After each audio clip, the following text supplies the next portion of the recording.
ఉడిపి శ్రీకృష్ణ దేవాలయంలో కృష్ణుడికి అభిషేకం నిర్వహిస్తారు. మిగతా వాటికి ఈ అభిషేకానికి ఉన్నటువంటి తేడా ఏమిటి? మీరన్నట్లుగానే ఉడిపి శ్రీకృష్ణ దేవాలయంలో ఈ ఆషాఢ మాసంలో జరిపేటువంటి అభిషేకానికి మిగతా దేవుళ్ళకి జరిపేటువంటి అభిషేకాలకి తేడా ఉంది. ఏమిటండి ఆ తేడా అంటే, మనలో చాలామంది ఉడిపి చూసి ఉంటారు, చూడని వాళ్ళ కోసం ఒకసారి మనం చెప్దాం. మామూలుగా మన దేవాలయాల్లో ఆ వేదిక ముందు చక్కగా ఒక ద్వారం చాలా విశాలంగా ఉంటుంది. అక్కడి నుంచి స్వామివారి యొక్క మూల విరాట్టుని మనందరం కూడా ఎదురుగా దర్శనం చేసుకోవచ్చు.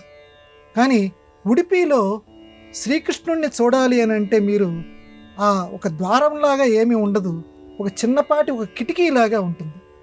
ఆ కిటికీలో నుంచి ఆ స్వామివారి యొక్క ఆ శ్రీకృష్ణుడి యొక్క దర్శనం చేసుకోవాలి. ఇప్పటికీ కూడా ఆ రకంగానే జరుగుతూ ఉంటుంది.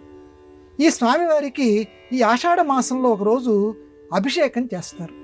ఎందుకు అభిషేకం చేస్తారంటే, మామూలుగా దేవాలయం ఆగమశాస్త్రం ప్రకారం ఈ విద్యుత్కాంత దీపాలు ఆ లోపల ఉన్నటువంటి ఆ గర్భగుడిలో పెట్టడానికి వీల్లేదు. నేతితో పెట్టినటువంటి దీపాలు మాత్రమే ఎప్పుడూ వెలుగుతూ ఉంటాయి. ఎప్పుడూ వెలుగుతూ ఉంటే ఏమవుతుందంటే వీటికి పొగ చూరుతుంది.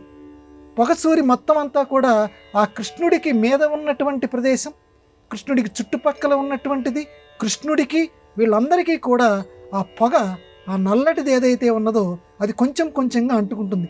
ఏడాది పాటు దాన్ని ఏమీ కదపరు. ఈ ఆషాఢ మాసంలో ఒకరోజు చక్కగా ఒక మహాభిషేకం చేస్తారు. అభిషేకం అంటే స్నానం చేసి చక్కగా ఆ రోజు దానికి ఒక ఆలయ పీఠాధిపతి ఉంటారు, ఆ మఠ పీఠాధిపతి ఉంటారు.